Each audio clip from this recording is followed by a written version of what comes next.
আজকে আমাদের আলোচ্য বিষয়বস্তু হলো যে কেন নিজেকে আমরা প্রতিদিন একটু একটু করে সময় দিতে হবে। দেখুন, প্রত্যেকটা জিনিসকে বেড়ে তোলার জন্য নিজে বা বাড়ানোর জন্য বা প্রত্যেকটা জিনিসের লেভেলকে একটা লেভেল বাড়ানোর জন্য, সামনের দিকে নিয়ে যাওয়ার জন্য, প্রতিষ্ঠিত করবার জন্য আমাদেরকে যেরকম সময় দিতে হয়। মনে করুন আপনার কাছে একটি চারা গাছ আছে, সেটা তো আর একদিনেই অনেক বড় হয়ে যাবে না। তো সেটাকে নিয়মিত জল দিতে হবে, সূর্যের আলো দিতে হবে, পরিমাণ মতো সার দিতে হবে, মানে ওটার পেছনে সময় দিতে হবে। কোনো একটা জিনিসকে প্রতিস্থাপিত করতে গেলে, কোনো একটা জিনিসের কে ভালো করবার জন্যে সেটার পেছনে সময় দিতে হবে। অনেক সময় চারা গাছের মধ্যে অনেক পোকা বা বাইরে থেকে অনেক কীটপতঙ্গ আক্রমণ করে। তো সেগুলোকে সরাবার জন্য আবার আমাদেরকে আলাদা করে কোনো কীটনাশক ব্যবহার করা হতে পারে। তো ঠিক সেরকম ভাবেই আমরা তো প্রতিদিন বাইরে কাজ করি, ঘরে কাজ করি, কত লোকের সাথে কথাবার্তা বলি। তো আমাদের ক্ষেত্রে কি হয়, তো আমাদের এনার্জি গুলো খরচ হয়। বাইরে কাজ করছি, লোকের সাথে কথা বলছি, এই যে আমরা চোখ দিয়ে দেখছিও, এই চোখ দিয়েও কিন্তু আমাদের এনার্জি কিন্তু বেরিয়ে যাচ্ছে। তো at the end of the day আমরা যখন বাড়িতে ফিরি, তখন আমরা পুরোপুরি এক্সস্টেড থাকি, মানে এনার্জি নেই, কোনো কিছু করতে ইচ্ছা করছে না। ঠিক এই টাইপের জিনিসগুলো আমাদের সাথে হয়ে থাকে, পুরোপুরি টায়ার্ড হয়ে যাই। কারণ আমাদের এনার্জি তো অন্য কেউ নিয়ে নিয়েছে বা বাইরে খরচ হয়ে গেছে। তো সেই এনার্জিটাকে তো রিস্টোর করতে হবে। শুধু খেলেও দেখবেন, আপনি যদি শুধুমাত্র খেয়েও নেন, মানে ক্লান্ত হয়ে যাওয়ার পরে, তখনও দেখবেন পুরোপুরি আপনি রিস্টোর হয়নি, তখন আপনার মধ্যে কোথাও কোথাও যেন ক্লান্তিভাব রয়ে গেছে। তো নিজের পেছনে এই জন্যই সময় দিতে হবে, কারণ সারাটা দিন তো অন্যের পেছনে সময় দেওয়া আমরা দিয়ে এলাম, মানে অন্যের কাজ করে এলাম বা অন্যের সাথে কথা বলে এলাম, অন্যকে এন্টারটেন করে এলাম। একটু নিজেকে একটুখানি আনন্দ দিতে হবে, নিজেকে নিজেকে এন্টারটেন করতে হবে। কিভাবে এন্টারটেন করতে হবে? বক্স চালিয়ে নাচতে হবে না। এই যে সারাদিন কাজ করে এলাম, নিজের পেছনে কিভাবে সময় দেবো, নিজের শরীরের পেছনে কিরকম ভাবে সময় দেবো, একটু যোগা করতে হবে, একটু প্রাণায়াম করতে হবে, একটু মেডিটেশন করতে হবে। কেন এগুলো করতে হবে এবার আমি বলি। আপনার শরীরে তো ব্যথা থাকে, তো ব্যথাগুলোকে যদি দূর করতে হয় এই সারাদিনের ক্লান্তির পরে, তাহলে আপনাকে একটু যোগা করতে হবে। বেশি না, দু তিনটে আসন করলেই হবে। আপনি যদি দু তিনটে আসন 5 মিনিট করেও করেন, 15 মিনিট হয়ে গেল, নিজের পেছনে কিছুটা সময় দেন সেখানে। এটাতে গেলে আপনার শরীরের সমস্ত ব্যথাগুলো আপনার বেরিয়ে গেল। এবার আসছি হচ্ছে কেন প্রাণায়াম কেন করবেন। প্রাণায়ামটা করলে কি হবে, আমাদের যে শরীরের যে এনার্জি ভান্ডার, আমাদের সে তো তলানিতে গিয়ে ঠেকেছে আর কি, মূলাধারেই চলে যায়। তো আপনি যখন এই নিঃশ্বাস যখন উপরে যখন তুলছেন, তখন সেটা মূলাধার থেকে উপরের চক্রগুলোতে এসে পৌঁছচ্ছে।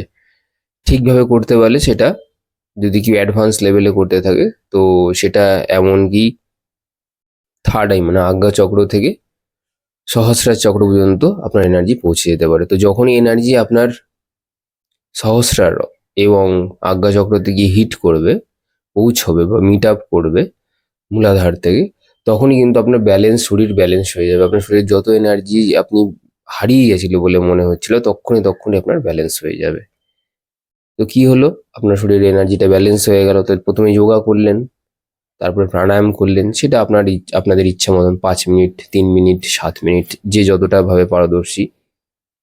তারপরে আপনাকে করতে হবে মেডিটেশন। মেডিটেশন কি করলে কি হয়, মেডিটেশন করলে মনের আরাম হয়। এতক্ষণ তো শরীরের আরাম, প্রথমে তো যোগা করে শরীরটাকে ঠিক করে নিলাম, শরীরের আরাম হলো। তারপর প্রাণায়াম করে এনার্জিকে আরাম দিলাম। এনার্জি আমাদের শরীরের যে সূক্ষ্ম যে স্তরগুলো আছে, সেগুলোকে আমরা কি করলাম, এক লেভেল এনহান্স করলাম, সেগুলোকে আমরা আরাম দেওয়া হলো। এবার তো মনের আরাম দরকার হবে, তখন আমরা ধ্যান বা মেডিটেশন করছি।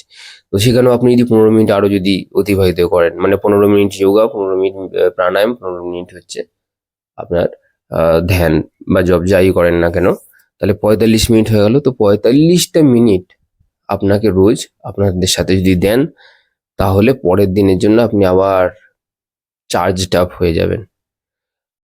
আবার কোনো সময় যদি সেটাও আপনি করা হয়ে গেলে, যদি আপনার হাতে যদি একটু বেশি সময় থাকে, তাহলে বই পড়ুন, ভালো কিছু শিখুন, নিজেকে একটু সময় দিন। আপনি যদি দেখেন নিজেকে যদি সময় দিতে থাকেন, এটা আপনার একটা হ্যাবিট হয়ে যাবে নিজেকে সময় দেওয়াটা। তখন দেখবেন আপনি আর কাউকে মিস করছেন না। এই যে আমরা তো একে ছাড়া থাকতে পারি না, ওকে ছাড়া থাকতে পারি না, এটা আমাদের একটা বাতিক। কারণ আমরা নিজেদের পেছনে কোনোদিনও সময় ইনভেস্ট করি না।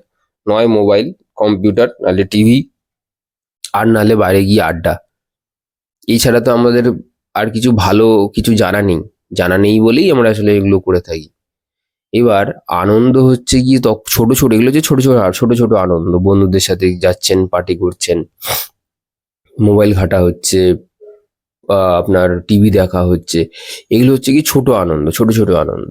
কারণ আমাদের কাছে বড় আনন্দের কোনো খোঁজ নেই, তাই জন্য আমরা ছোট আনন্দ নিয়েই ব্যস্ত আছি। তো যেদিন আমরা এই বড় আনন্দের খোঁজ পেয়ে যাব, সেদিন কিন্তু এই ছোট ছোট আনন্দকে আমরা ভুলেই যাব। মনে মনে হবে যেন এগুলো আমরা কেন করছিলাম এতদিন, তাই না? তো এইগুলো প্র্যাকটিস করুন, নিজেকে ভালো অভ্যাসে অভ্যাসগুলোর সাথে অ্যাটাচড করুন। এইগুলো হচ্ছে ভালো অভ্যাস। অনেক আছে বিভিন্ন নেশায় আসক্ত থাকে, সেগুলো অনেক রকমের নেশাই হতে থাকে। তো কারণ তারা বড় আনন্দকে এখনো অব্দি দেখতে পায়নি, বড় আনন্দের স্বাদ পায়নি, তাই না? বড় আনন্দের স্বাদ পেলে দেখবেন তখন ছোট ছোট আনন্দগুলো সবাই ভুলে যাবে।